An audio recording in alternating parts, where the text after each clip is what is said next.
Hello everyone, welcome to my academy channel. जैसा कि मैंने स्टार्ट किया चैप्टर जिसका नाम है रिप्रोडक्टिव हेल्थ। हमने देखा था प्रीवियस चैप्टर में किस तरीके से ह्यूमन में रिप्रोडक्शन होता है। ठीक है, तो आज हम इस चैप्टर में ये देखेंगे कि किस तरीके से जो रिप्रोडक्टिव हेल्थ है ह्यूमन को मेंटेन करके रखना चाहिए। मीन्स जो रिप्रोडक्टिव ऑर्गन है उनकी कैसे देखभाल करनी चाहिए। तो चलिए स्टार्ट करते हैं इस चैप्टर को, रिप्रोडक्टिव हेल्थ। ठीक है, नाम से ही लग रहा है कि किसके बारे में हम लोग बात करेंगे, जो रिप्रोडक्टिव ऑर्गन है। ठीक है, फीमेल में मेल में जो भी रिप्रोडक्टिव ऑर्गन्स है उनके बारे में हम लोग बात करेंगे। तो चलिए स्टार्ट करते हैं। You have learn about the human reproductive system and its function in the chapter second. आपने देखा कि पूरी तरीके से डिटेल स्टडी किया कि कौन कौन से ऑर्गन होते हैं मेल के रिप्रोडक्टिव ऑर्गन में, कौन कौन से यहाँ पे फंक्शन देखने को मिलेंगे, किस तरीके से स्पर्म की फॉर्मेशन होती है। फीमेल के रिप्रोडक्टिव ऑर्गन के बारे में बात करते हैं, किस तरीके से oogenesis होता है, फिर आगे फर्टिलाइजेशन और डिफरेंट टाइप के यहाँ पे हम बोल सकते हैं और भी इवेंट्स थे। Now let's discuss a closely related topic that is reproductive health. हम इस चैप्टर में बात करेंगे रिप्रोडक्टिव हेल्थ के बारे में, किस तरीके से ह्यूमन को अपने रिप्रोडक्टिव ऑर्गन का केयर करना चाहिए। What do you understand by this term, क्या समझते हैं आप इस टर्म से, रिप्रोडक्टिव हेल्थ से आपके मन में क्या आता है कि रिप्रोडक्टिव हेल्थ से आप क्या सोचते हैं। द सिंपली, यहाँ पे देखिए डिफिनेशन दिया गया है, the simply term refers to the healthy reproductive organ with the normal function. अगर आप ये सोचते हैं कि जो रिप्रोडक्टिव हेल्थ है इसका मतलब ये है कि हमें अपने रिप्रोडक्टिव ऑर्गन के हेल्थ के बारे में देखना चाहिए, वो सही से फंक्शन कर रहा है कि नहीं। लेकिन WHO का थोड़ा सा अलग डेफिनेशन है। देखिए, however it has a broader perceptive and included the emotional and the social aspect of the reproduction also। ठीक है, थोड़ा सा हम लोग इस डेफिनेशन को और ब्रॉडली एक्सप्लेन करें तो देखने को मिलेगा किस तरीके से जो रिप्रोडक्शन रिलेटेड चीज़ें होती इमोशनल सोशल एक्सेप्ट को भी मानती हैं। According to the WHO, according to the World Health Organization, reproductive health means the total well-being in all except of reproduction, that is the physical, emotional, behavioral and the social। ठीक है, WHO कहता है कि reproductive health का मतलब यही नहीं है कि सिर्फ रिप्रोडक्टिव ऑर्गन का केयर करना, कैसे उनका फंक्शन हो रहा, नॉर्मल है कि नहीं। इसका थोड़ा सा और भी ज़्यादा ब्रॉडली इसे एक्सप्लेन किया गया रिप्रोडक्टिव हेल्थ को, कि इनका कहना है कि जो रिप्रोडक्टिव हेल्थ है उसका मतलब है कि पूरी तरीके से टोटली वेलबींग होना चाहिए रिप्रोडक्शन के लिए। ऐसा नहीं है कि कोई मनमानी कर रहा है। ठीक है, यहाँ पे फिजिकली हो सकता है फिट होना चाहिए, जो रिप्रोडक्टिव ऑर्गन है वो फिजिकली फिट है, मीन्स के अपना नॉर्मल फंक्शन कर रहे हैं। इमोशनली, यहाँ पे मेल और फीमेल जब भी रिप्रोडक्शन करने जा रहे हैं दोनों इमोशनली कनेक्टेड होना चाहिए, बिहेवियरली और सोशल बीइंग। ठीक है, ये क्या है WHO के द्वारा डिफिनेशन दिया गया है।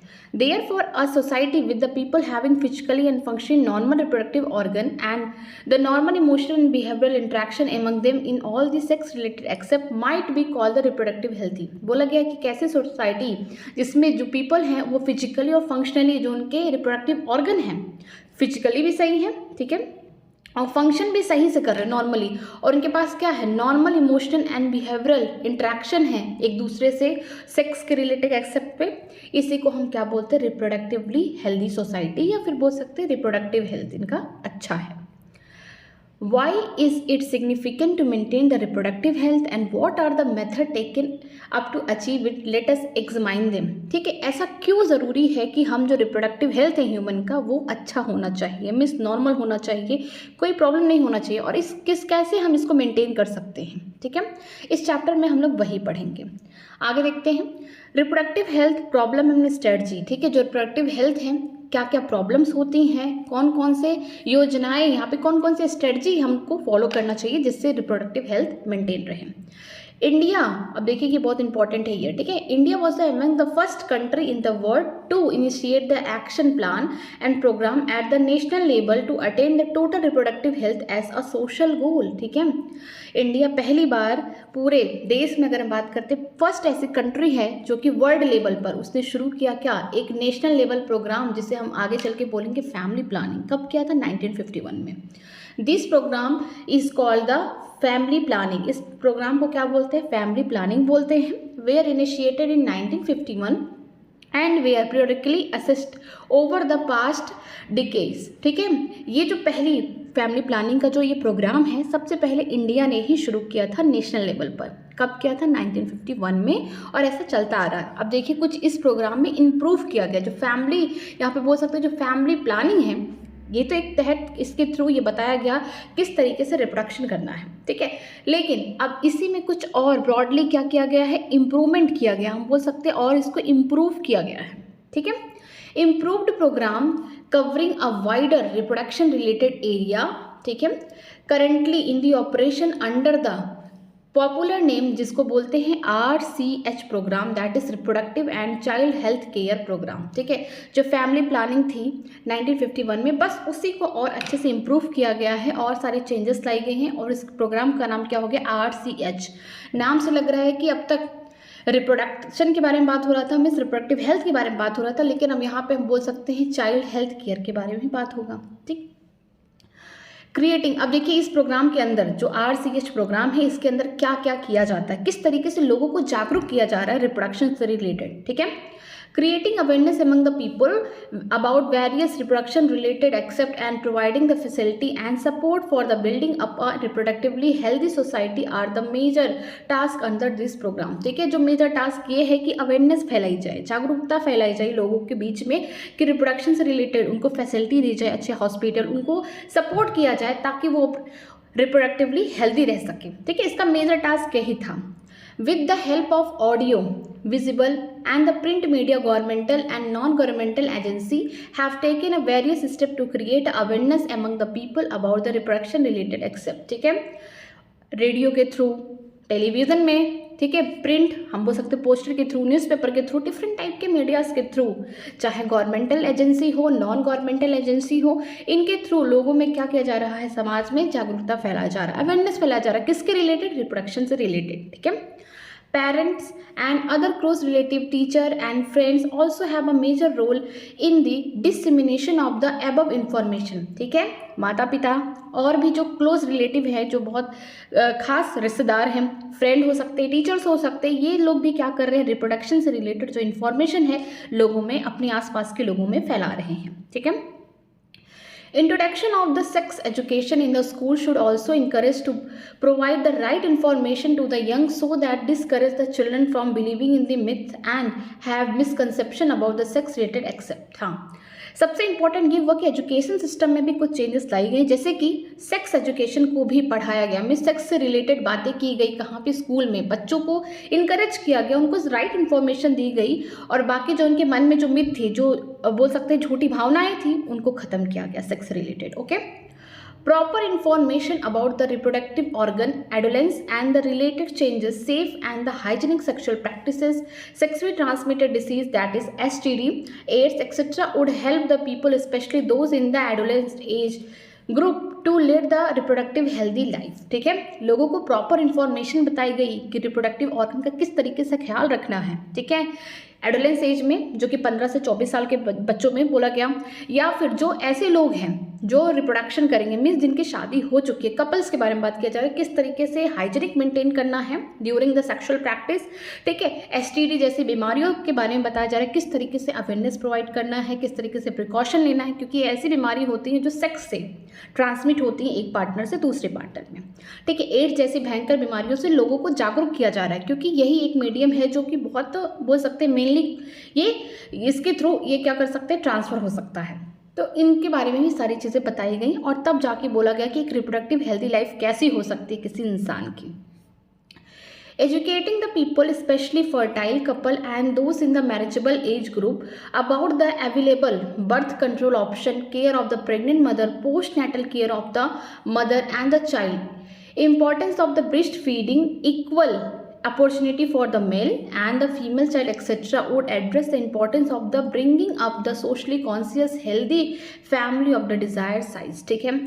आगे लोगों को और भी ज़्यादा एजुकेट किया गया, बताया गया कि स्पेशली जो फर्टाइल कपल है, फर्टाइल कपल का मतलब जो शादीशुदा हैं, ठीक है, जिनको बच्चा पैदा करना है, ठीक है, जो मैरिजेबल एज के हैं, उनको बताया गया किस तरीके से आप बर्थ कंट्रोल ऑप्शन भी इस्तेमाल कर सकते हैं। अगर आप बच्चे नहीं चाहते हैं तो आप इसका भी इस्तेमाल कर सकते हैं, बर्थ कंट्रोल ऑप्शन में, कंट्रासेप्टिव वगैरह।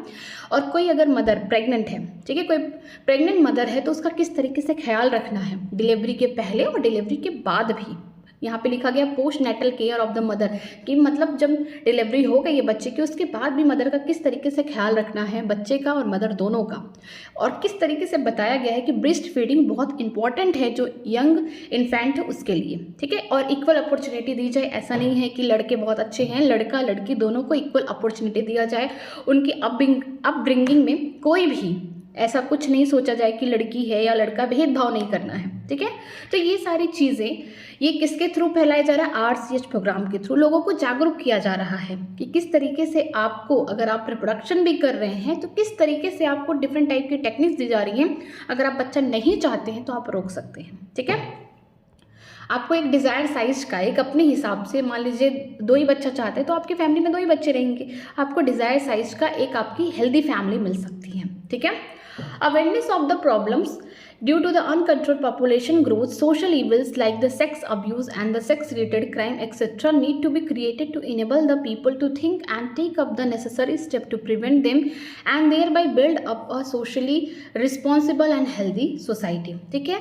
जो प्रॉब्लम्स है जैसे कि अनकंट्रोल पॉपुलेशन ग्रोथ हो रहा है, मीन्स कि बच्चे पैदा होते जा रहे हैं, कोई भी यहाँ पे कंट्रासेप्टिव मेथड का इस्तेमाल नहीं किया जा रहा है, तो उनके बारे में बताया गया, ठीक है। इसके अलावा जो सोशल क्राइम हो रहे हैं, मीन्स एविल्स क्राइम किसके एक्सेप्ट में हम बोल सकते हैं, सेक्स अब्यूज हो गया, जो रेप वगैरह होते हैं उसके बारे में बताया गया, ठीक है, लोगों को।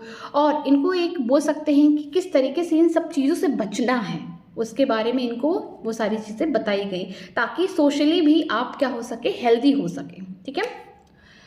Successful implementation of a various action plan to attain the reproductive health required a strong infrastructure facility, professional expertise and the material support। यहाँ पे बोला गया है कि जब पूरी तरीके से इन सब बातों को इम्प्लीमेंट किया गया, किया गया कि किस तरीके से यहाँ पे आपको डिफरेंट टाइप के एक्शन प्लान देखने को मिलेंगे रिप्रोडक्टिव हेल्थ के एक्सेप्ट में। अच्छा सा इंफ्रास्ट्रक्चर फैसिलिटी दी गई, इसमें मतलब कि हॉस्पिटल दिया गया, और हॉस्पिटल के साथ अगर हॉस्पिटल है तो अच्छे जो एकदम बोल सकते हैं स्किल्ड डॉक्टर होना चाहिए, साथ में नर्स होना चाहिए, जो भी मटेरियल सपोर्ट है सारी चीज़ें प्रोवाइड करने चाहिए, तब जाके एक रिप्रोडक्टिव हेल्थ अच्छे से मेंटेन होगा, ठीक है।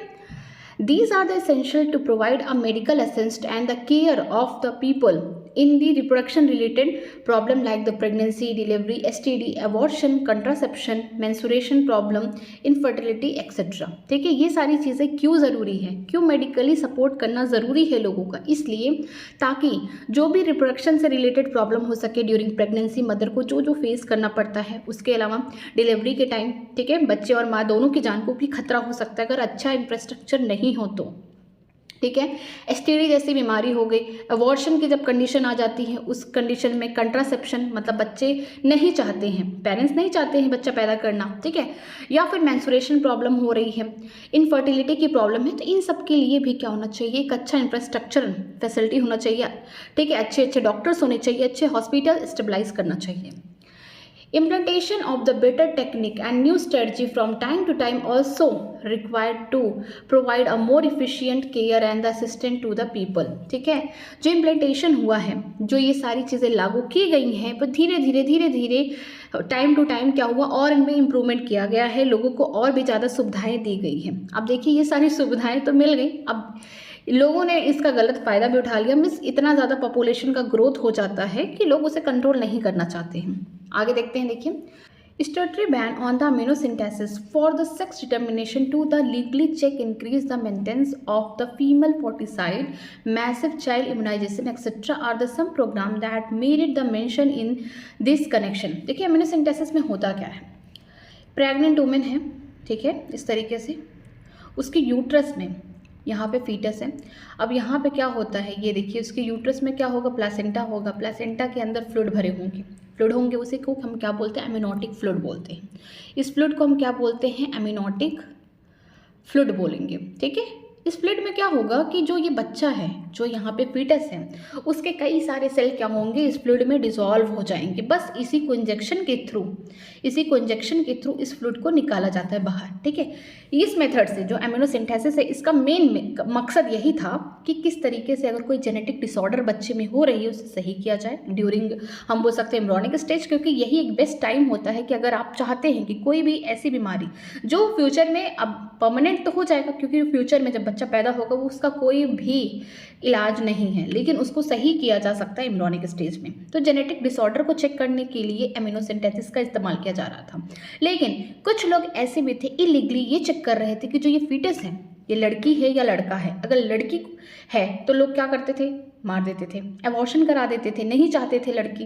तो एम्नियोसेंटेसिस में यही था कि कोई फीमेल प्रेग्नेंट है, उसके यूट्रस में जो उसका बोल सकते प्लासेंटा है, उसके अंदर क्या है, एमनियोटिक फ्लूइड है, और जिसमें बच्चे के बहुत सारे सेल क्या हैं, डिजॉल्व हैं। उसी को इंजेक्शन से बाहर निकाला जाता है ताकि चेक किया जाए कि कोई जेनेटिक बीमारी तो नहीं है जिसको ठीक किया जाए, या फिर मैसिव इम्यूनाइजेशन के लिए। लेकिन कुछ लोग ऐसे भी हैं जो इलीगली ये चेक कर रहे हैं कि जो ये फीटस है ये फीमेल है या मेल है। अगर फीमेल है तो उसको ख़त्म करा दे रहे हैं, ठीक है। तो यहाँ पे लिखा गया है इन एम्यूनोसिंथेसिस सम ऑफ द एम्यूनेटिक फ्लूइड। देखिए कुछ एम्यूनेटिक फ्लूइड को कहाँ से निकाला जा रहा है, of developing foetus in taken to analyse the foetal cell and dissolve substance, ठीक है। एम्यूनोसिंथेसिस में क्या होगा कि जो एम्यूनेटिक फ्लूइड है प्लासेंटा के अंदर उसको निकाला जा रहा है इंजेक्शन के थ्रू, ताकि जो फीटस के कुछ सेल हैं और कुछ जो डिजॉल्व सब्सटेंस है उनमें एनालिसिस किया जाए। क्या एनालिसिस किया जाए, मेन मकसद तो यही था कि जेनेटिक डिसऑर्डर को देखा जाए। लेकिन इलीगली लोग क्या करते थे, पता करते थे कि सेक्स डिटर्मिनेशन करते थे कि मेल है कि फीमेल है। अगर फीमेल है तो उसको मरवा देते थे। This procedure is used to test for the presence of the certain genetic disorders such as the Down syndrome, hemophilia, sickle cell anemia, etc. determine the survivability of the fetus। ठीक है, ये जो एम्यूनोसिंथेसिस का जो प्रोसीजर है इसलिए किया जा रहा था कि पता कर सके जो जेनेटिक डिसऑर्डर है, अगर फीटस के अंदर कोई भी जेनेटिक डिसऑर्डर है, माता पिता से किसी से भी ये जेनेटिक डिसऑर्डर आया, जैसे कि डाउन सिंड्रोम हो गया, हीमोफीलिया हो गया, सिकल सेल एनीमिया हो गया, उसे किस तरीके से सही किया जाए, ठीक है। Research on the various reproduction related area are encouraged and supported by the governmental and non-governmental agencies to find out the new method and or to improve the existing one। ठीक है, यहाँ पे रिसर्च किया जा रहा है reproduction related area में, ताकि और भी ज़्यादा गवर्नमेंट के द्वारा, नॉन गवर्नमेंट एजेंसी के द्वारा और भी ज़्यादा इंप्रूवमेंट किया जाए, ताकि नए नए यहाँ पे मेथड्स दिए जाए, या जो पुराने मेथड हैं उनमें भी इंप्रूवमेंट किया जाए। डू यू नो सहेली, क्या आप जानते हैं सहेली, a new oral contraceptive for the female. ठीक है, ये ऐसा कॉन्ट्रासेप्टिक ये दवा है, ठीक है, ओरली खाया जाता है फीमेल के द्वारा ताकि वो प्रिवेंट कर सके कोई प्रेगनेंसी को, ठीक है। वॉज डेवलप, कहाँ बना है ये, develop by the scientist at the CDRI in Lucknow, miss central drug research institute, कहाँ है, लखनऊ, उत्तर प्रदेश, इंडिया में। ठीक है, ये जो सहेली है इसका मेन काम क्या है, मैं यहाँ पे लिखती हूँ, सहेली का जो मेन काम होता है, इट ब्लॉक्स, ये क्या करती हैं, ये ब्लॉक करती हैं एस्ट्रोजन, जो एस्ट्रोजन हार्मोन है, इनके रिसेप्टर प्रेजेंट होते हैं फीमेल के यूट्रस पे, तो उनको ब्लॉक कर देती हैं ताकि इम्प्लांटेशन ना हो पाए। ठीक है, क्योंकि हम जानते हैं कि जब फर्टिलाइजेशन हो जाता है फीमेल में, ठीक है, तो जो इम्प्लांटेशन होगा किसका, ब्लास्टोसिस्ट का, कहाँ होगा, वो होगा यूट्रस के अंदर। तो बस यही जो सहेली जो ओरल कंट्रासेप्टिक मेथड है ये क्या करती है, ये ब्लॉक करती है जो एस्ट्रोजन के रिसेप्टर हैं, ठीक है, oestrogen receptor which present on, कहाँ प्रेजेंट है ये, प्रेजेंट ऑन यूट्रस। ठीक है, ये कहाँ प्रेजेंट होते हैं, uterus, to prevent implantation, to prevent implantation. ठीक है, तो ये क्या करती है जो सहेली है, ये ब्लॉक कर देती है जो एस्ट्रोजन के रिसेप्टर्स हैं, कहाँ प्रेजेंट है, फीमेल के यूट्रस में प्रेजेंट है, उसे जब ब्लॉक कर देंगी तो आगे अगर कोई भी फर्टिलाइजेशन हुआ है तो आगे इम्प्लांटेशन नहीं हो पाएगा, तो प्रेगनेंसी खत्म हो जाएगी, प्रेगनेंसी नहीं हो पाएगी। आगे देखते हैं, better awareness about the sex related matter. ठीक है, और भी अच्छे से बेटर अवेयरनेस फैलाया जा रहा है sex related matter. Increase the number of the medically assisted delivery and the better post natal care leading to the decrease the maternal and infant mortality rate. Increase the number of the couple with small family, better detection and the cure of the STD and overall increase the medical facility for the all the sex related problem etcetera, all indicate the improve reproductive health of the society.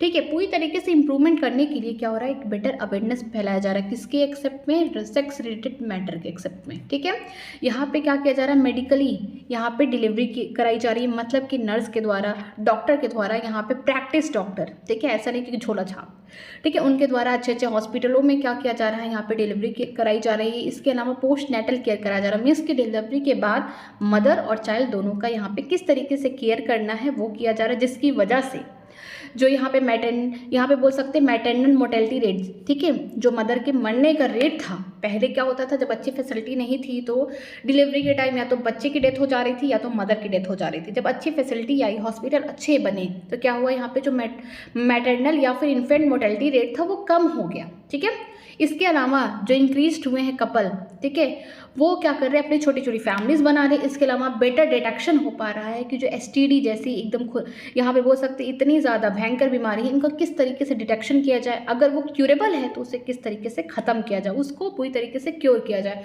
तो ये सारी चीज़ें तभी सही हो पाई जब पूरी तरीके से मेडिकली फैसिलिटी यहाँ पे प्रोवाइड किया गया सेक्स रिलेटेड प्रॉब्लम्स के लिए इंडिया में, ठीक है। तो ये सब क्या है, एक इम्प्रूव रिप्रोडक्टिव हेल्थ है, किसके लिए, सोसाइटी के लिए। अगर अच्छी फैसिलिटी नहीं दी जाती तो लोग STD की वजह से मर जाते।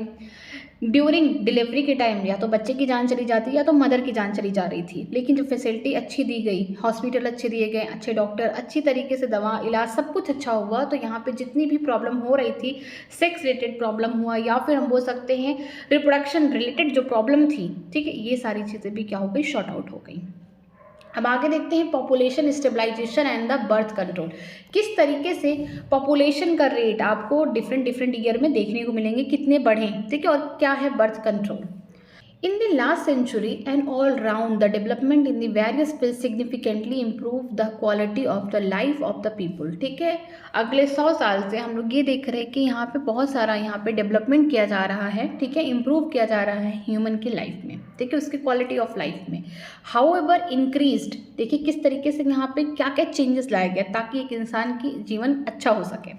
However, the increase the health facility along with the better living condition had an explosive impact on the growth of the population। जैसे कि एक चेंज लाया गया, एक इम्प्रूवमेंट लाया गया कि किस तरीके से जो हेल्थ की फैसिलिटी है, हॉस्पिटल वगैरह अच्छे बनाए गए, इंफ्रास्ट्रक्चर अच्छा दिया गया, जिसकी वजह से लोगों की जो लिविंग कंडीशन है वो बेहतर हुई। तो इसकी वजह से आपको एक इम्पैक्ट देखने को मिला कि किस तरीके से जो पॉपुलेशन का जो ग्रोथ है उसका यहाँ पे हम बोल सकते हैं कि आप देखेंगे ईयर बाय ईयर यहाँ पे आपको पॉपुलेशन का ग्रोथ एक्सप्लोसिवली इंक्रीज देखने को मिलेगा, ठीक है। अब वर्ल्ड पॉपुलेशन के बारे में बात होगी। The world population which was around 2 billion, इसे बोलते 2000 million in 1900, rocket to about the 6 billion by 2000 and 7.2 billion in 2011, ठीक है। जब पॉपुलेशन देखा गया 1900 में तो 2 बिलियन थे या 2000 मिलियन थे, लेकिन 2000 में देखा गया तो कितने हो गए, 6 बिलियन हो गए, और 2011 का ये दिया गया है, ठीक है। यहाँ पे बोल सकते हैं ये सेंसर दिया गया, रिपोर्ट दिया गया या पॉपुलेशन काउंट दिया गया है कि 2011 में 7.2 बिलियन पॉपुलेशन हुआ है, किसका, वर्ल्ड का। ये सारा पॉपुलेशन इतना क्यों जल्दी इंक्रीज हो रहा है, क्योंकि अच्छे अच्छे हेल्थ फैसिलिटी दी गई, सारी सुविधाएं प्रोवाइड की गई, इसी वजह से। A similar trend was observe in India, इसी तरीके से इंडिया का जो पॉपुलेशन है वो भी बहुत पीक पे था। Our population, which was approximately 350 million at the time of our independence, reaches close to the billion mark by 2000 and crossed 1.2 billion in May 2011। बोला गया कि जो इंडिया है वो भी यही ट्रेंड, यही इसी को फॉलो कर रही है, ठीक है। जो हमारा पॉपुलेशन था कब, जब इंडिपेंडेंस का टाइम था, मीन्स 1947 के टाइम जो हमारा पॉपुलेशन था इंडिया का 1947 में वो 350 मिलियन था, ठीक है, उस टाइम। लेकिन 2000 में वो कितना हो गया, लगभग 1 बिलियन हो गया, और 2001 हम बोल सकते हैं 11 में मई में देखा गया तो वो क्रॉस कर गया 1.2 बिलियन, ठीक है। तो यहाँ पे हम बोल सकते हैं कि 1947 में 350 मिलियन था, 2000 में 1 बिलियन हुआ, एंड मई 2011 में आपको देखने को मिलेगा 1.2 बिलियन, ठीक है। A rapid decline in the death rate, that is the maternal mortality rate MMR, IMR का मतलब होता है infant mortality rate, as well as the increased in the number of the people in reproducing age are probable reason for this, ठीक है। कि population बढ़ने का reason क्या है, ये रीज़न है, देखिए दिस इज़ द रीज़न कैसे population बढ़ रहा है। पहला कि जो मैटरनल मोर्टेलिटी रेट था, जो मदर का डेथ हो जा रहा था ड्यूरिंग डिलीवरी, उस टाइम क्या हो रहा था कि बहुत सारी मदर का डेथ हो जा रहा था। लेकिन जो फैसिलिटीज़ दी गई, अच्छे अच्छे हॉस्पिटल, अच्छे अच्छे डॉक्टर, नर्स आए, तो क्या हुआ, मदर और बच्चे दोनों की जान को बचाया गया, ठीक है। तो दोनों के लिए कोई खतरा नहीं था, जिसकी वजह से पॉपुलेशन इसकी वजह से बढ़ी। दूसरा रीज़न ये था कि जो रिप्रोड्यूसिंग एज के लोग हैं वो क्या कर रहे हैं, वो भी बढ़ रहे हैं, इंक्रीज हो रहे हैं, उनका भी बोल सकते हैं जो रेशियो है वो भी क्या है, ज़्यादा है।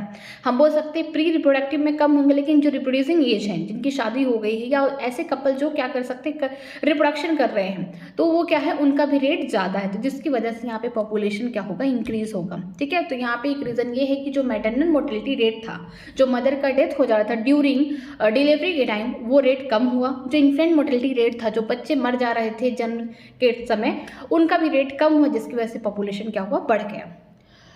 थ्रू, अब देखिए यहाँ पे किसके through, through our RCH reproductive child health programme though we could bring down the population growth rate it is only marginal. ठीक है, हम किसके थ्रू, कौन से प्रोग्राम, RCH प्रोग्राम के through, reproductive child health programme के थ्रू हम क्या कर रहे हैं, पॉपुलेशन की जो ग्रोथ है उसको थोड़ा सा कम कर रहे हैं, स्लो डाउन कर रहे हैं। ठीक है, वो मार्जिनल मार्जिन पे आ गया है। According to the 2000 level census report, census report का मतलब होता है कि पॉपुलेशन की काउंटिंग, सर्वे किया गया कि किस जगह पे कितने पॉपुलेशन है करंटली, पहले कितने थे, मतलब कि ये सेंसर है। ठीक है, the population growth rate was less than 2%, जो पॉपुलेशन का ग्रोथ रेट है वो लेस देन 2% हुआ, दैट इज कि 20 पर 1000 पर ईयर, मतलब कि एक साल में 1000 लोगों में देखा गया 20 लोग नए पैदा हुए। मतलब क्या हुआ, 1 ईयर में आप 1000 इंडिविजुअल के बीच में देखेंगे 20 लोग का क्या हुआ, जन्म हुआ है। A rate at which our population could increase rapidly, इसी रेट से हमारा पॉपुलेशन क्या हो रहा है, बढ़ रहा है। Such an alarming growth rate could lead to an absolute scarcity of even the basic requirement that is food, shelter and the clothing in spite of the significant progress made in those area. ठीक है, इसी तरीके से अगर population बढ़ता जाएगा तो ये हमारे लिए अलार्म है, हमें बताया जा रहा है, हमें जागरूक किया जा रहा है कि पॉपुलेशन की ग्रोथ को रोको। जो भी ये पॉपुलेशन इस तरीके से बढ़ रहा है, हम अपनी बेसिक रिक्वायरमेंट जो है वो भी फुलफिल नहीं हो पाएगा। जो खाना है, रहने के लिए मकान है, पहनने के लिए जो कपड़े हैं, इनकी भी कमी होने लगेगी। ठीक है, Therefore, the government was forced to take up serious measure to check this population growth rate। इसी वजह से जो गवर्नमेंट है उनको एक सीरियस स्टेप उठाना पड़ा, देखना पड़ा कि जो पॉपुलेशन इसी तरीके से अगर डे बाय डे बढ़ेगी तो सबके लिए प्रॉब्लम हो सकता है। ठीक है, सबकी बेसिक जो रिक्वायरमेंट है वो भी फुलफिल नहीं हो पाएगी।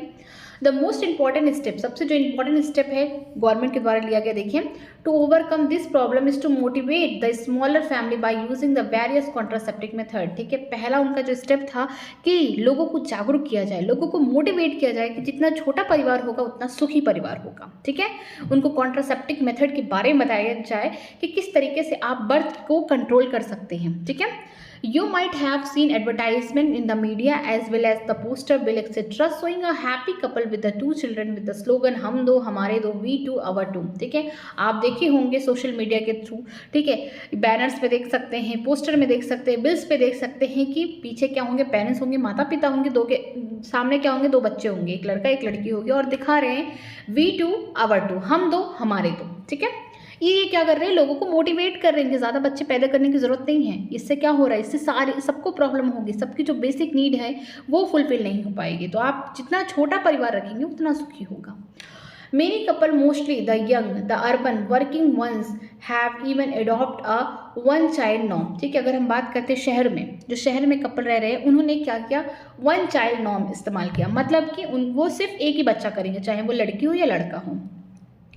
Statutory rising of the marital age of the female to the 18 year and those of the male is 21 year and the incentive given to the couple with the small family of the 2 and other measure taken to the tackle these problem। ठीक है, यहाँ पे और भी चीज़ों को बताया गया कि जो लड़की होगी, जो फीमेल होगी, उसकी शादी 18 साल में होगी, जो मेल है उसकी शादी किस में होगी, 21 ईयर्स की होगी। जब 18 साल की कोई लड़की हो जाएगी तभी आप उसकी शादी करा सकते हो, और मेल जो होगा 21 ईयर का होगा तभी उसकी शादी करा सकते हैं। इसके अलावा और एक बात किया गया कि जो छोटे छोटे बोल सकते हैं कि यहाँ पे इनाम दिया गया, ठीक है, दिया जा रहा उन कपल्स को जो क्या कर रहे हैं, छोटी फैमिली, मतलब इनाम के थ्रू पैसे दिए जा रहे हैं कि ऐसी फैमिली जिनके घर में क्या होंगे, 2 ही बच्चे हैं। ठीक है, छोटा परिवार सुखी परिवार के जो मोटो को अपना रहा है उन्हें गवर्नमेंट क्या दे रही है, पैसे दे रही है। ठीक है, ताकि जो पॉपुलेशन का ग्रोथ है उसे रोका जाए, ठीक है, इस प्रॉब्लम से बाहर निकला जाए। Let us describe some of the commonly use contraceptive method which help to prevent unwanted pregnancy. यहाँ पे हम लोग बात करने जा रहे हैं कॉन्ट्रासेप्टिव मेथड के बारे में, जो क्या कर रहा है कि जो अनवांटेड प्रेगनेंसी है, कि बच्चा नहीं चाहते थे पेरेंट्स बट प्रेग्नेंट हो गई मदर, तो उनको किस तरीके से हटाया जाए, अनवांटेड प्रेगनेंसी को भी क्या किया जाए, हम उसे प्रिकॉशन ले सकें। तो ये क्या है, यहाँ पे कॉन्ट्रासेप्टिव डिवाइसेस दी गई हैं। यहाँ पे देखते हैं, ideal contraceptive should be user friendly, easily available, effective, reversible with no or least side effect. ठीक है, जो आइडियल कंट्रासेप्टिव मेथड होगा एक तो पहला क्या होगा, यूज़र फ्रेंडली होगा, बहुत ईजिली जो भी यूज़ करेगा ईजिली यूज़ कर सकता है और हर जगह मिलेगा, ईजिली अवेलेबल होना चाहिए, इफेक्टिव, उसका इफेक्ट भी देखने को मिलेगा और रिवर्सिबल होना चाहिए, मीन्स कि दोबारा से यूज़ कर सकते हैं या फिर इसके साइड इफेक्ट बहुत ही कम या तो बिल्कुल नहीं होने चाहिए।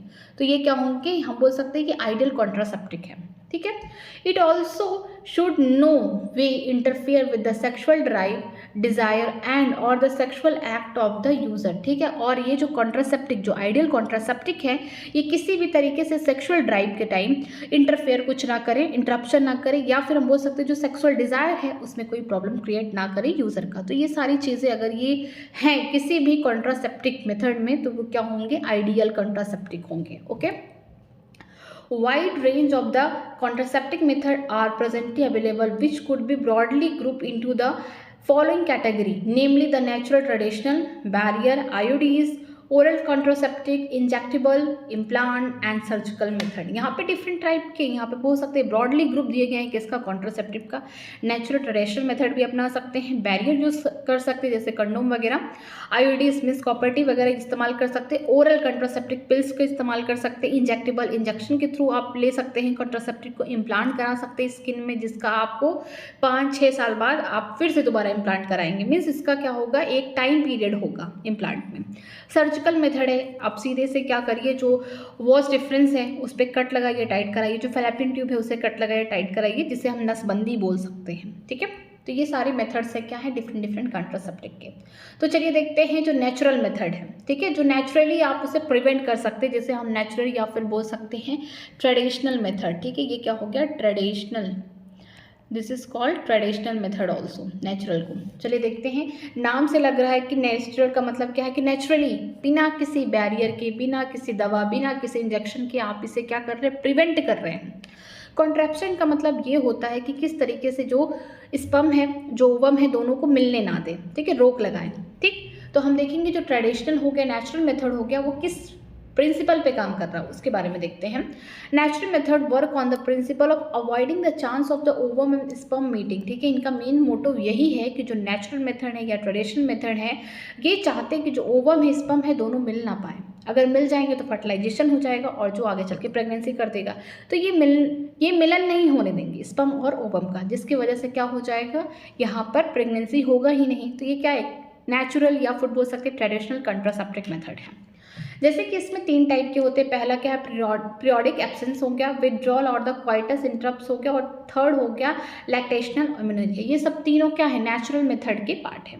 तो हम लोग देखते हैं एक एक करके, यहाँ पे लिखा गया है पीरियोडिक एब्सेंसेस, नाम से ही लग रहा है, is one such a method in which the couple avoid or abstain from the coitus from day 10 to the 17 of the menstruation cycle when the ovulation could be expected, ठीक है। ऐसा कि हम देखते हैं कि जो 28 डेज का, सपोज करिए कैलेंडर है, हम मानते हैं कि 28 डेज बाद क्या होता है, फीमेल को मैंसुरेशन होता है।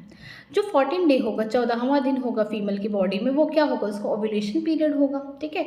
जो 10 से लेकर यहाँ पे हम बोल सकते हैं जो 17 दिन तक है, इस टाइम जो मेल और फीमेल है दोनों क्या करते हैं, प्रिवेंट करते हैं सेक्सुअल इंटरकोर्स करना या फिर क्वाइटस करना, ताकि वो क्या कर सके, नेचुरली प्रिवेंट कर सके प्रेगनेंसी को, okay.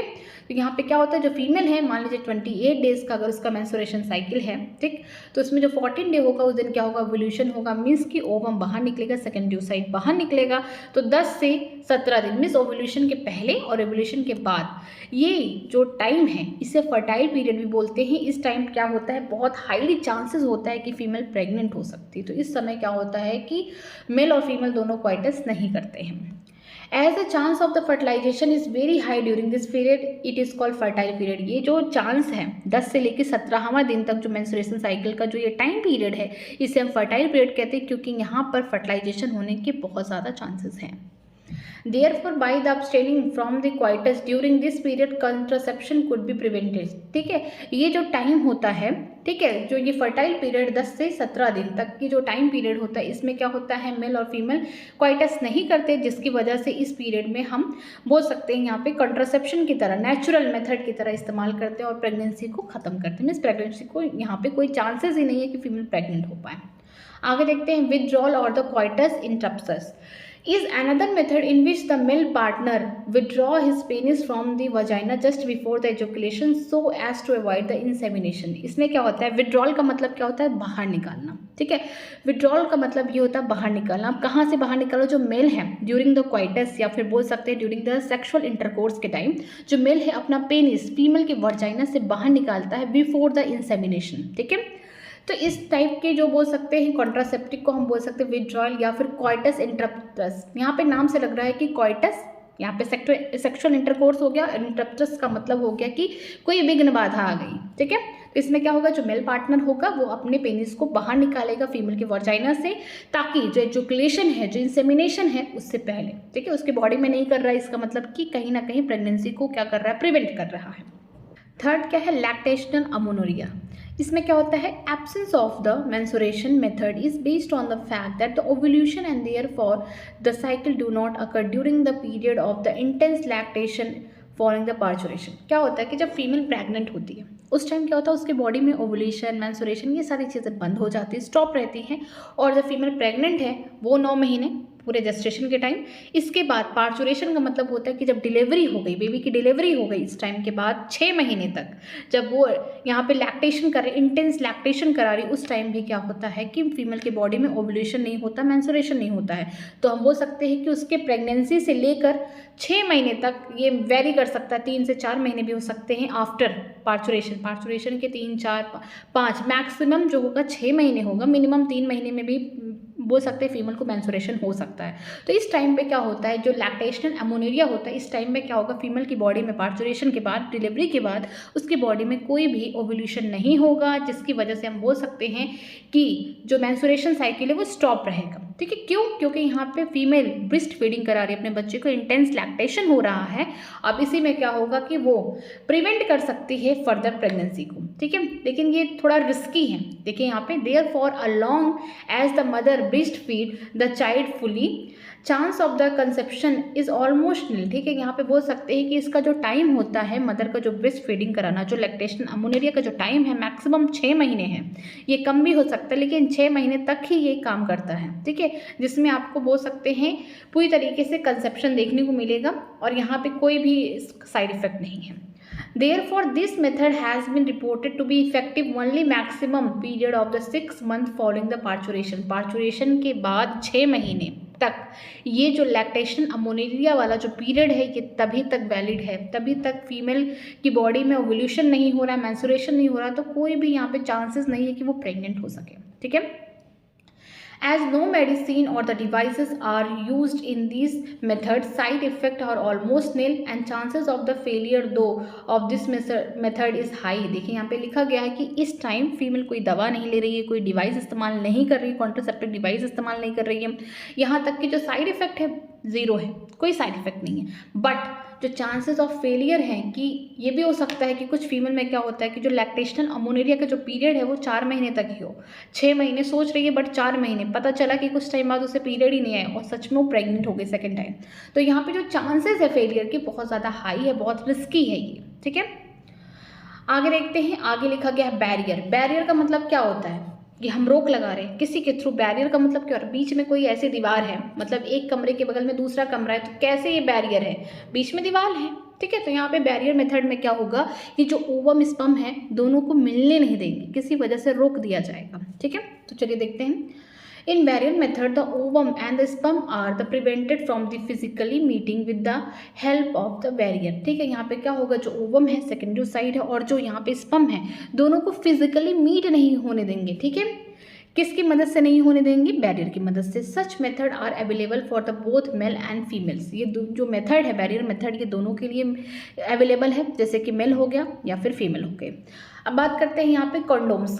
Condoms are the barrier made up of thin rubber latex sheath that are used to cover the penis of the male or the vagina and the cervix in the female just before the coitus so that the ejaculated semen would not inter into the female reproductive tract. बोला गया कि जो condoms होते हैं ये ऐसे barrier होते हैं जो किससे बने हुए, पतले से थिन रबर से बने हुए लैटिक्स शीट हैं, जो क्या करते हैं, मेल और फीमेल दोनों इस्तेमाल करते हैं। मेल क्या करते हैं, अपने जो पेनिस है उसको कवर करते हैं, और जो फीमेल है अपने वर्जाइना या फिर बोल सकते हैं जो सर्विक्स है उसको कवर करते हैं, ताकि जो एजुकुलेटेड यहाँ पे जब इंटरकोर्स हो रहा है, सेक्सुअल इंटरकोर्स हो रहा है या फिर जो क्वाइटस हो रहा है उस टाइम जो भी एजुकुलेटेड सीमेन है वो फीमेल के रिप्रोडक्टिव ट्रैक्ट में नहीं पहुंच पाए। ठीक है, तो ये क्या है, बैरियर प्रोवाइड कर रहे हैं। This can prevent the conception, ये क्या कर सकते हैं, जो कंसेप्शन का मतलब क्या होता है, प्रेगनेंसी को क्या कर रहे हैं, ये प्रिवेंट कर रहे हैं। Nirodh is a popular brand of the condom for the male, जो निरोध है ये पॉपुलर ब्रांड है किसके लिए, मेल के कंडोम के लिए।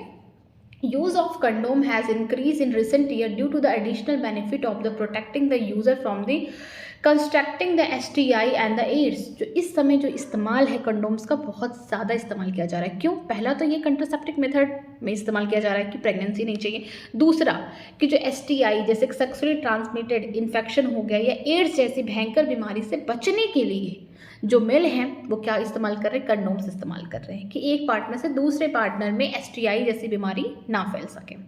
Both the male and the female condom are disposable and can be self inserted and thereby give privacy to the user. बोला गया है कि जो मेल और फीमेल कंडोम है ये डिस्पोजेबल है, ठीक है। इसके अलावा ये दोनों ही जो कंडोम है चाहे मेल या फीमेल ये खुद से इस्तेमाल कर सकते हैं, प्राइवेसी भी देती है यूज़र को। अब बात करते हैं आगे फीमेल के बारे में। Diaphragm, cervical cap and vault also the barrier made up of rubber that are inserted to the female reproductive tract to cover the cervix during the coitus. ठीक है, यहाँ पे बोला गया डायफ्राग्राम हो गया, सर्विकल कैप हो गया, वॉल्ट्स हो गए, ये ऐसे बैरियर हैं जो किससे बने हुए, रबर से बने हुए। ये कहाँ पे इंसर्ट किए जाते हैं, इंसर्ट किए जाते हैं फीमेल के रिप्रोडक्टिव ट्रैक्ट में, और किसको कवर कर रहे हैं, सर्विक्स को कवर कर रहे हैं, याद रखिएगा। ठीक है, they prevent the conception by blocking the entry of the sperm through the cervix. ये क्या करते हैं, ये ब्लॉक करते हैं, ठीक है, ये प्रिवेंट करते हैं कि जो भी एजुकुलेट हुए हैं सीमेन वो सर्विक्स से आगे ना जा पाए। ठीक है, दे आर रियूजेबल, ये जो होते हैं ये रियूजेबल होते हैं, डायफ्राग्राम हो गया, सर्विकल कैप हो गया, वॉल्ट्स हो गया, बट हाँ याद रखिएगा ये STI वगैरह प्रिवेंट नहीं करते हैं। ठीक है, STI वगैरह जो होता है सेक्सुअली ट्रांसमिटेड डिसीज या इन्फेक्शन, उसके लिए बेस्ट होता है कंडोम्स। ठीक है, आगे देखते हैं। Spermicidal cream, jellies and foam are usually used along with these barrier to increase the contraceptive efficiency. यहाँ पे बोला गया स्पर्मिसाइडल क्रीम, स्पर्मी का मतलब होता है स्पर्म, साइडल मतलब कि स्पर्म को मारने वाला, साइडल का मतलब किसी का कत्ल कर दो, मार दो। ठीक है, तो यहाँ पे बोला गया स्पर्मिसाइडल क्रीम का इस्तेमाल, जेलीज का इस्तेमाल या फिर फोम का इस्तेमाल किया जाए अगर इन वेरियस के साथ, तो इनसे क्या होगा, और भी अच्छा कंट्रासेप्टिव इफिशियंसीज देखने को मिलेगा। ठीक है, मीन्स हम बोल सकते हैं इससे क्या होगा, हाईली चांसेस होगा कि प्रेगनेंसी वगैरह नहीं होगा। ठीक है, यहाँ पे देखिए स्ट्रक्चर दिया गया है, ये है मेल कंडोम, ठीक है, जो कि कवर किया जाता है पेनिस को। ये है कंडोम फीमेल का जो कि कवर करते हैं या तो सर्विक्स या तो हम बोल सकते हैं वजाइना। आगे देखते हैं, आगे दिया गया है another effective and popular method is used of the intrauterine devices. नाम से लग रहा है कि इंट्रा का मतलब अंदर, यूटरीन का मतलब यूट्रस के अंदर कोई ऐसे डिवाइस इस्तेमाल किया जा रहा है जो बहुत ज़्यादा पॉपुलर है और बहुत ज़्यादा इफेक्टिव है, मीन्स अच्छे इसके इफेक्ट, अच्छे इसके रिजल्ट देखने को मिले हैं। These devices are inserted by the doctor or the expert nurses in the uterus through the vagina। ये जो डिवाइसेस हैं IUDs वगैरह है, इसको या तो बहुत अच्छे डॉक्टर या फिर जो एकदम एक्सपर्ट नर्स है वही ये क्या करती हैं, इन डिवाइसेस को यूट्रस के अंदर डालती हैं थ्रू वजाइना। ठीक है, ये यूज़र नहीं इस्तेमाल कर सकते खुद। These intra-uterine devices are presently available as the non-mediated IUD, that is lip lobes, copper releasing IUD that is copper T हो गया, copper 7, multiload 375 and the hormone releasing IUDs are the progesterone and LNG-20। ठीक है, यहाँ पे बोला गया है कि 3 टाइप के इंट्रायूट्रिन डिवाइसेस हैं। पहला कौन है, नॉन मेडिएटेड इंट्रायूट्रिन डिवाइसेस, जैसे जिसका नाम क्या है, लिप्स लूप हो गया। कॉपर रिलीजिंग यहाँ पे IUDs हैं जो कॉपर रिलीज करते हैं, मीन्स ऐसे IUD जिनको इंसर्ट किया जाता है फीमेल के यूट्रस में तो वहाँ से कॉपर आयन निकलते हैं। देखिए यहाँ पे स्ट्रक्चर भी दिया गया है कॉपर T का, तो ये अगर ये फीमेल की बॉडी में डाल दिया जाए, मीन्स यूट्रस में डाल दिया जाए, तो वहाँ से क्या होता है, कॉपर आयन निकलेंगे, कॉपर के आयन निकलेंगे। ठीक है, तो ये जो कॉपर के आयन होंगे ये क्या करेंगे, अभी हम लोग आगे देखेंगे, ये जो स्पर्म वगैरह है उनकी मोटिलिटी को सप्रेस कर देंगे, उनकी जो फर्टिलाइजिंग कैपेसिटी है उसको खत्म कर देंगे। ठीक है, तो यहाँ पे याद रखिएगा जो कॉपर रिलीजिंग आईओडी है copper T, copper 7, multi load 375 है। एंड हार्मोन रिलीजिंग आईओडी, जो हार्मोन को रिलीज करते हैं ऐसी आईओडी जैसे कि प्रोजेस्टर हो गया, LNG-20 हो गया। IOD increases the phagocyst of the sperm within the uterus and the copper ion release suppress the sperm motility and the fertilizing capacity of the sperm। बोला गया है कि जो आईओडी होते हैं इंट्रायूट्रीन डिवाइसेस जो होते हैं ये क्या करते हैं, इनका मेन काम होता है फैगोसिस्ट ऑफ द स्पर्म, कि स्पर्म को खा जाओ, मार दो उसको, ठीक है, यूट्रस के अंदर। लेकिन जो कॉपर रिलीजिंग आईओडी हैं उनके अंदर से क्या निकलेगा, कॉपर के आयन निकलेंगे, चाहे कॉपर टी हो गया, कॉपर 7 हो गया, मल्टी लोड 375 हो गया। उनको अगर इंसर्ट किया जाएगा फीमेल के यूट्रस में तो वहाँ से क्या निकलेंगे कि कॉपर आयन निकलेंगे। जो कॉपर आयन होंगे उनका दो काम होगा, पहला जो भी स्पर्म आया है उनकी मोटेलिटी को रोकेंगे, ठीक है, सप्रेस द स्पर्म मोटेलिटी, यहाँ पे सप्रेस किया जाएगा स्पर्म की मोटेलिटी को। इसके अलावा यहाँ पे बोला जाएगा कि जो फर्टिलाइजिंग कैपेसिटी है स्पर्म को उसको खत्म किया जाएगा। ये कौन कर रहा है, कॉपर आयन, ठीक है। पहला क्या करेगा, उसके मोटेलिटी रेट को कम कर देगा, उसको ज़्यादा मूवमेंट करने में हेल्प नहीं करेगा। दूसरा जो भी उसकी फर्टिलाइजिंग कैपेसिटी है उसे खत्म करेगा। The hormone releasing IOD in addition make the uterus unsuitable for the implantation and the cervix hostile to the sperm, ठीक है। यहाँ पे बोला गया है कि जो हार्मोन रिलीजिंग आईओडी था, कौन था यहाँ पे, प्रोजेस्टर था, LNG-20 था।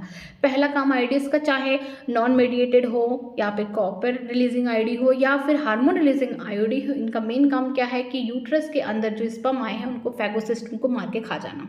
लेकिन इसके अलावा जो हार्मोन रिलीजिंग आईओडी है और क्या कर रहा है, यूट्रस को यहाँ पे अनसुटेबल बना रहा है, मीन्स ये सुटेबल नहीं है किसके लिए, इम्प्लांटेशन के लिए सुटेबल नहीं है। और जो सर्विक्स है उसे हॉस्टाइल बना रहा है ताकि जो भी स्पर्म वहाँ पे आ रहे हैं वो मर जाए, ठीक है। The IUD are the ideal contraceptive for the female who want to delay the pregnancy and or the space children. It is one of the most widely accepted method of the contraception in India. ठीक है, जो IUD है ये बहुत ज़्यादा ideal contraceptive method है female के लिए जो चाहती हैं डिले करना प्रेगनेंसी, ठीक है, जिनको बच्चा थोड़े समय बाद चाहिए या फिर चाहती हैं स्पेस चाहिए, एक बच्चे के बीच में 3 साल 4 साल का गैप चाहिए, उनके लिए है। और ये सबसे ज़्यादा इंडिया में फीमेल के द्वारा इस्तेमाल किया जाता है ये कंट्रासेप्टिव मेथड IUD, ठीक है। आज हम लोग यहीं तक पढ़ेंगे। चलिए एक बार मैं आपको रिवाइज करा दूँ जो आज स्टार्ट की हूँ आज, ठीक है। रिप्रोडक्टिव हेल्थ का मतलब क्या होता है कि ये नहीं कि हम रिप्रोडक्टिव ऑर्गन का ध्यान रख रहे हैं या फिर हम उसके फंक्शंस को देख रहे हैं। अगर बात करते हैं WHO के अकॉर्डिंग तो वो बोलते हैं कि जो टोटल वेलबिंग है रिप्रोडक्शन का, चाहे फिजिकल हो, इमोशनल हो, बिहेवियरल हो, सोशल हो, यहाँ पे क्या होगा, हर तरीके से इंसान खुश रहे, ठीक है। तो इसी को हम क्या बोलते हैं WHO के अकॉर्डिंग रिप्रोडक्टिव हेल्थ, ठीक। यहाँ पे बोला जा रहा है कि जो रिप्रोडक्टिव हेल्थ सोसाइटी है यहाँ पे फिजिकली फंक्शनली क्या होना चाहिए, उनका रिप्रोडक्टिव ऑर्गन नॉर्मल होना चाहिए। इसके अलावा उनका जो इमोशनल है, बिहेवियरल इंटरेक्शन है, सेक्स रिलेटेड एक्सेप्ट, वो भी क्या होना चाहिए, नॉर्मल होना चाहिए। फिर बात करते हैं reproductive health problem and strategy के बारे में, किस तरीके से रिप्रोडक्टिव हेल्थ को टैकल किया जाए, कौन कौन सी योजनाएं बनाई गई हैं। जैसे कि इंडिया की बात की जाए कि इंडिया एक पहला देश था वर्ल्ड लेवल पे जिन्होंने बताया कि किस तरीके से आप नेशनल लेवल पे एक प्रोग्राम को, यहाँ पर रिप्रोडक्टिव हेल्थ से रिलेटेड एक प्रोग्राम को जो सोशल गोल है, ठीक है, उसे आप कर सकते। देखिए जैसे उन्होंने प्रोग्राम दिया जिसका नाम था फैमिली प्लानिंग, कब स्टार्ट हुआ, 1951 में, ठीक है। ये कुछ सालों बाद इसमें क्या हुआ और इम्प्रूवमेंट किया गया, ठीक है। इस प्रोग्राम को और भी ज़्यादा ब्रॉडली इसको बढ़ाया गया और इसका नाम रख दिया गया RCH प्रोग्राम, जिसका मतलब है reproductive child health care programme, जिसमें बताया जाता है, अवेयरनेस कराया जाता है, लोगों को जागरूक कराया जाता है सेक्स रिलेटेड चीज़ों को, जैसे कि उनको अच्छे से फैसिलिटी दी जाती है, सपोर्ट दिया जाता है और उनके रिप्रोडक्टिव हेल्थ के बारे में पूरी तरीके से यहाँ पे मेन टास्क ये है कि उनके रिप्रोडक्टिव हेल्थ के बारे में उन्हें जागरूक किया जाए, ठीक है। यहाँ पे बोला गया है कि ऑडियो विजिबल रेडियो के अकॉर्डिंग या फिर हम बोल सकते हैं टीवी, न्यूज़पेपर, डिफरेंट टाइप की जो मीडिया जो लोगों तक पहुँच सके उसके थ्रू, चाहे गवर्नमेंटल थे, नॉन गवर्नमेंटल एजेंसीज थे, अपनी बातों को फैला रहे थे, मीन्स सेक्स रिलेटेड जो अवेयरनेस थी लोगों तक बता रहे थे, ठीक है। इसके अलावा जो पेरेंट्स थे, जो क्लोज रिलेटेड यहाँ पे हम बोल सकते हैं रिलेटिव हैं, ठीक है, यहाँ पे टीचर हो गए, फ्रेंड हो गए, ये भी क्या करें अपने आसपास के लोगों को सेक्स रिलेटेड जो प्रॉब्लम्स है, सेक्स रिलेटेड जो इन्फॉर्मेशन है लोगों में फैला रहे हैं। इसके अलावा स्कूल में क्या होगा, सेक्स एजुकेशन के बारे में पढ़ाया जा रहा है ताकि जो बच्चे हैं उनके बीच में जो यहाँ पे मिथ है वो खत्म हो, उनको राइट इन्फॉर्मेशन मिले, ठीक है। इसके अलावा हम देखते हैं कि जो प्रॉपर इन्फॉर्मेशन है किसके अकॉर्डिंग, यहाँ पे रिप्रोडक्टिव ऑर्गन के अकॉर्डिंग या एडोलेंस, या फिर हम बोल सकते हैं जो भी रिलेटेड यहाँ पे चेंजेस हो रहा है, सेफ हाइजीनिक सेक्सुअल प्रैक्टिसेस हो रहा है या STD एड्स, ये सबको क्या करा, स्पेशली जो एडोलेंस एज के बच्चे हैं, मीन्स हम बोल सकते हैं 15 से जो 24 साल के जो बच्चे हैं उनके अंदर ये सारी चीज़ों को पहले से ही अवेयर कर दिया जा रहा है ताकि वो कोई गलती ना कर सके। इसके अलावा जो यहाँ पे लोगों को, यहाँ पे जो पीपल हैं, जो एजुकेटिंग पीपल हैं, उनको इन जो फर्टाइल यहाँ पे बोल सकते हैं जो कपल हैं जो आगे चल के बच्चे पैदा करने वाले हैं, जिनकी अभी नई नई शादी हुई है, ठीक है, उनको बताया जा रहा है किस तरीके से आप बर्थ कंट्रोल ऑप्शन का इस्तेमाल कर सकते हैं। अगर आप नहीं चाहते अभी बच्चा, अभी आप आगे चाहते हैं या फिर आप गैप चाहते हैं, तो आपको बताया जाएगा कौन कौन से कॉन्ट्रासेप्टिव मेथड हैं। इसके बाद अगर कोई मदर प्रेग्नेंट है तो किस तरीके से उसका केयर करना है, और डिलीवरी के बाद किस तरीके से मदर और चाइल्ड दोनों का केयर करना है। इसके अलावा ब्रेस्ट फीडिंग का इंपॉर्टेंस दिया जाएगा, बताया जाएगा जो कपल्स हैं इक्वल अपॉर्चुनिटी जो है मेल और फीमेल चाइल्ड दोनों को देना चाहिए ताकि उनकी परवरिश में कोई ऐसी गुंजाइश ना हो, ठीक है। इसके अलावा अवेयरनेस फैलाया जा रहा है किस तरीके से जो पॉपुलेशन का ग्रोथ है उसे रोका जाए, और जो भी यहाँ पे सोशल एविल्स हैं जैसे कि यहाँ पे सेक्स का एब्यूज़, यहाँ पे रेप वगैरह हो रहे हैं, उनके बारे में लोगों को फैलाया जा रहा बातें। फिर जो सक्सेसफुल यहाँ पे इम्प्लांटेशन किया गया है इन बातों का, जो यहाँ पे एक्शन प्लान लिया गया है रिप्रोडक्टिव हेल्थ के, अच्छे अच्छे हॉस्पिटल बनाए गए, अच्छे अच्छे यहाँ पे डॉक्टर नर्स रखे गए ताकि मेडिकली सपोर्ट किया जाए लोगों का, ठीक है। यहाँ पे हम बोल सकते हैं कि जब ढेर सारे यहाँ पे हॉस्पिटल बन चुके हैं, ठीक है, इसके अलावा जो अच्छे अच्छे डॉक्टर हो गए, नर्स आए हैं, तो इससे क्या हो रहा है कि जो भी रिप्रोडक्शन रिलेटेड प्रॉब्लम थी, pregnancy, delivery, STD, abortion, contraception, menstruation problem, infertility, इन सब चीज़ों को क्या किया गया है, दूर किया गया है, ठीक है। इम्प्लांटेशन जब बेटर टेक्निक हुआ, नई नई स्ट्रेटजी टाइम बाई टाइम क्या हुआ और इम्प्रूव हुआ, जिससे लोगों को क्या हुआ और भी ज़्यादा अच्छी फैसिलिटीज़ मिली, और इसी का इन्होंने थोड़ा सा फ़ायदा उठा लिया, बोल सकते हैं। यहाँ पे पॉपुलेशन का जो ग्रोथ रेट है वो क्या हो गया, कहीं ना कहीं बहुत ज़्यादा हाई हो गया, ठीक है। अब बात करते हैं एमिनोसेंटेसिस में। एमिनोसेंटेसिस में क्या होता है, कोई मदर क्या होती है, प्रेग्नेंट होती है, तो उसका जो यहाँ पे जो फीटस है वो क्या करता है, एमनियोटिक फ्लूइड में उसके कई सारे सेल्स क्या होते हैं, बहुत ढेर सारे सेल उस एमनियोटिक फ्लूइड में क्या होते हैं, रहते हैं। तो इसको इंजेक्शन के थ्रू क्या किया जाता है, एमनियोटिक फ्लूइड को बाहर निकाला जाता है ताकि जो भी जेनेटिक डिसऑर्डर है, जो बच्चे में अगर कोई जेनेटिक डिसऑर्डर माता पिता से आ रहे हैं उसे ठीक किया जाए। जैसे कि जेनेटिक डिसऑर्डर में क्या हो सकता है, Down syndrome, haemophilia, sickle cell anaemia हो गया, इन सारी चीज़ों को डिटरमाइन किया जाए और बच्चे को बचाया जाए। लेकिन कुछ लोगों ने क्या किया, इसका इलीगल इस्तेमाल किया, मीन्स कि क्या किया, वो सेक्स डिटर्मिनेशन कर लिए कि जो फीटस है फीमेल है या मेल है। अगर फीमेल है तो उसे क्या कर रहे थे, अबॉर्शन करा दे रहे थे। तो ऐसा नहीं करना, इसीलिए गवर्नमेंट ने क्या किया, कुछ टाइम बाद आप देखेंगे MTP को भी रोक लगा दिया, ठीक है। ऐसा काम नहीं करना है। आधे लोग तो यही करा रहे हैं एमिनोसेंटेसिस के थ्रू कि ये जो सेक्स है, मेल है या फीमेल है, कौन सा है, सेक्स डिटर्मिनेशन करा रहे हैं, ठीक है। फिर आगे देखते हैं कि रिसर्च और भी किया गया रिप्रोडक्शन रिलेटेड एरिया में ताकि और सारी चीज़ें, नई नई मेथड लाया जाए और जो पुराने मेथड हैं उनमें इंप्रूवमेंट किया जाए।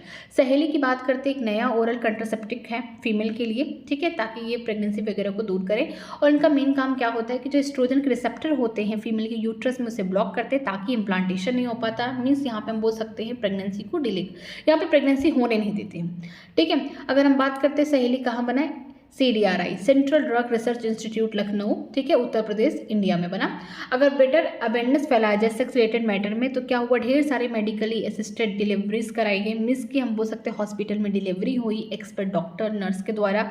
इसके बाद जो पोस्ट नेटल केयर कराया गया मदर और बच्चे दोनों का, जिसकी वजह से जो बोल सकते हैं जो मैटरनल मोर्टेलिटी रेट है, ऐसा होता था जब यहाँ पे मेडिकल फैसिलिटी नहीं थी तो प्रेगनेंसी के टाइम या डिलीवरी के टाइम हम बोल सकते हैं कि बच्चे या मदर की जान चली जाती थी या दोनों की जान चली जाती थी। तो अगर अच्छी फैसिलिटीज़ आई तो इसकी वजह से क्या हुआ, जो मैटरनल मोर्टेलिटी रेट था वो कम हुआ, इन्फेंट मोर्टेलिटी रेट दोनों कम हुआ। इसके अलावा जो भी कपल्स आ रहे हैं उनको भी इंक्रीज हुए, उनको भी बताया गया कि स्मॉल फैमिली रखें, ठीक है। फिर बेटर डिटेक्शन किया गया STD के बारे में, जो बीमारियां क्योर हो सकती थी उन्हें क्योर किया गया, डायग्नोसिस किया गया। ये सारी जो भी सेक्स रिलेटेड प्रॉब्लम्स थी ये हम बोल सकते हैं अच्छे मेडिकल फैसिलिटी की वजह से शॉर्ट आउट हुआ, ठीक।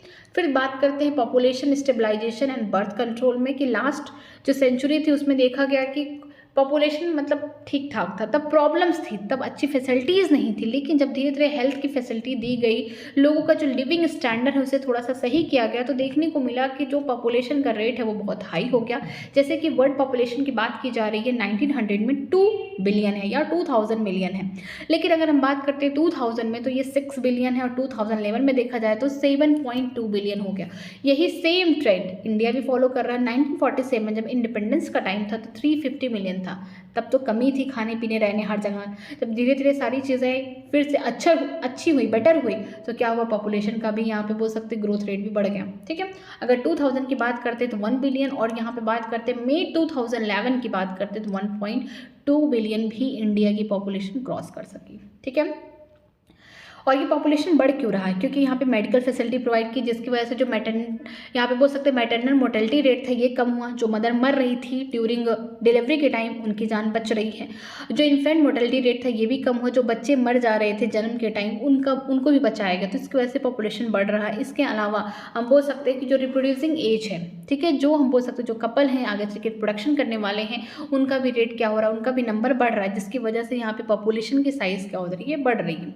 RCH प्रोग्राम के थ्रू ये बताया गया कि किस तरीके से पॉपुलेशन ग्रोथ रेट को एकदम कंट्रोल किया जाए, मार्जिन पे किया जाए। ठीक है, लेस देन 2% हुआ था कब, जब 2011 के सेंसर रिपोर्ट में देखा गया कि एक साल में 1000 इंडिविजुअल के बीच में 20 लोगों का जन्म हुआ। ठीक है, तो ये क्या है, ये हम बोल सकते हैं ये सेंसर रिपोर्ट है 2011 की। इसके अलावा जो पॉपुलेशन का ग्रोथ है वो फिर भी बढ़ रहा है, क्योंकि सारी चीज़ें मिल रही है लोगों को। और एक अलार्मिंग की बोल सकते हैं कि अलार्म की तरह है कि अगर इसी रफ्तार से पॉपुलेशन बढ़ता गया तो सबके जो बेसिक नीड है, खाने के लिए खाना, पहनने के लिए कपड़े, रहने के लिए मकान, इन सब की भी कमी हो जाएगी। ठीक है, इसी सब को सही करने के लिए गवर्नमेंट भी तंग आ चुके थे। अब उन्होंने एक स्टेप उठाया, बोला कि अब हम मोटिवेट करेंगे हर परिवार को कि छोटा परिवार रखें, छोटा परिवार सुखी परिवार। ठीक है, तो उन्होंने डिफरेंट मीडियाज़ के through, poster, banner, different through यहाँ पे लोगों को जागरूक किया कि जितना छोटा परिवार होगा उतना सुखी होगा। ठीक है, 2 पेरेंट्स आगे 2 बच्चे दिखा दिया, हम 2 हमारे 2। ठीक है, लेकिन अर्बन सिटी, अगर हम सिटी की बात करते हैं, अर्बन में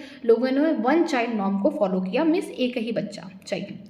फिर बात करते हैं जो स्ट्यूटरी राइजिंग है, जो मैरिजेबल एज है, फीमेल के लिए 18 ईयर को लागू करा दिया और मेल के लिए 21 ईयर्स को बता दिया। और जो छोटी फैमिली है उन्हें मोटिवेट किया कि जितने छोटा परिवार होगा उनको थोड़ा सा पैसे वगैरह दिए जाएंगे, ताकि मोटिवेट रहे कि हाँ परिवार छोटा है, गवर्नमेंट के थ्रू पैसे आ रहे तो आगे प्रोडक्शन नहीं करेंगे, जिसकी वजह से जो यहाँ पे पॉपुलेशन का साइज़ है, जो पॉपुलेशन की ग्रोथ है, वो कहीं ना कहीं धीरे धीरे कंट्रोल हो जाएगी। ठीक है, अब बात करते हैं यहाँ पे हम कुछ कॉमनली कंट्रासेप्टिक मेथड के बारे में, जो क्या करते हैं, अनवांटेड प्रेगनेंसी को ख़त्म करते हैं। अगर कोई कंट्रासेप्टिक मेथड आइडियल है तो उसकी क्या क्या क्वालिटी होना चाहिए। पहला तो यूज़र का फ्रेंडली होना चाहिए, इजीली अवेलेबल होना चाहिए हर जगह, इफेक्टिव होना चाहिए, रिवर्सिबल, दोबारा से इस्तेमाल कर सके, या फिर नहीं कर रहे हैं तो इसके पास बहुत ही कम या लीस्ट साइड इफेक्ट देखने को मिले, और उनके सेक्सुअल ड्राइव में या सेक्सुअल इंटरकोर्स में कोई भी बाधा उत्पन्न ना करे। तो ये सारी जो कैटेगरी है, ये जो सारे क्वालिटीज़ हैं, ये किसके लिए है, आइडियल कॉन्ट्रासेप्टिव के लिए है। अगर हम बात करते हैं आइडियल कॉन्ट्रासेप्टिव के बारे में, ये सारी चीज़ें तो हो गई, लेकिन कॉन्ट्रासेप्टिक मेथड डिफरेंट टाइप के हैं, जैसे कि नेचुरल या फिर ट्रेडिशनल, बैरियर हो सकते हैं, आईयूडी हो सकते हैं, यहाँ पे ओरल कॉन्ट्रासेप्टिक में पिल्स के थ्रू लिया जाए, इंजेक्टेबल में इंजेक्शन के थ्रू, इम्प्लांट के थ्रू लिया जाए, और सर्जिकल मेथड। यहाँ पे डिफरेंट टाइप के क्या है, कॉन्ट्रासेप्टिक मेथड है। ठीक है, अगर हम बात करते हैं नेचुरल मेथड के बारे में, जो नेचुरल मेथड है, ये ट्रेडिशनल मेथड, इनका मेन काम क्या है कि जो स्पर्म है और ओवम है दोनों को मिलने ना दिया जाए। ठीक है, यहाँ पे मिलने नहीं देंगे। यहाँ पे अगर हम बात करते हैं 3 टाइप के होते हैं, पीरियोडिक एब्सेंस हो गए, विड्रॉल और कॉर्टस इंटरप्ट हो गए, और थर्ड है लैक्टेशनल अमोनेरिया।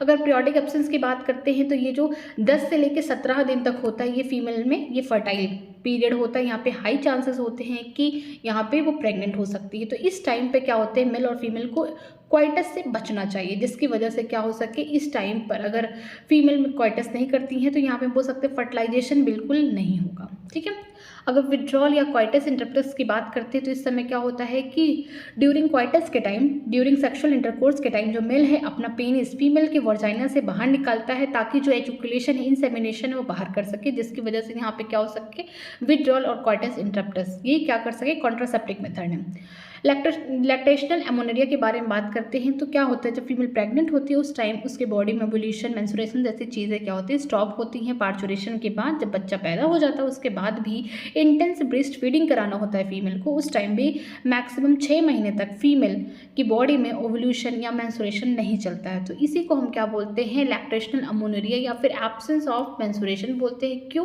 क्योंकि फीमेल की बॉडी में ओव्यूलेशन नहीं हो रहा, जिसकी वजह से जो साइकिल है वो क्या हुआ, स्टॉप हुआ, क्योंकि इंटेंस यहाँ पे लैक्टेशन करा रही है पार्चुरेशन के बाद। ठीक है, ये जो बोल सकते हैं ब्रेस्ट फीडिंग है, ये फुल्ली क्या कर रही है यहाँ पे यहाँ पे बोल सकते हैं कॉन्ट्रासेप्टिक मेथड की तरह काम कर रही है, कॉन्सेप्शन करा रही है, जो कि ऑलमोस्ट नील है। और इसके अलावा जो ये बोल सकते हैं लैक्टेशनल अमोनिया है, ये मैक्सिमम टू मैक्सिमम 6 महीने तक ही काम करेगा, ये मिनिमम 2 महीने 3 महीना भी हो सकता है कुछ फीमेल में, ठीक है। ये बहुत ही हाईली रिस्की होता है, यहाँ पे चांसेस ऑफ फेलियर क्या होते हैं, बहुत ज़्यादा होते हैं, बट साइड इफेक्ट बिल्कुल ज़ीरो होता है।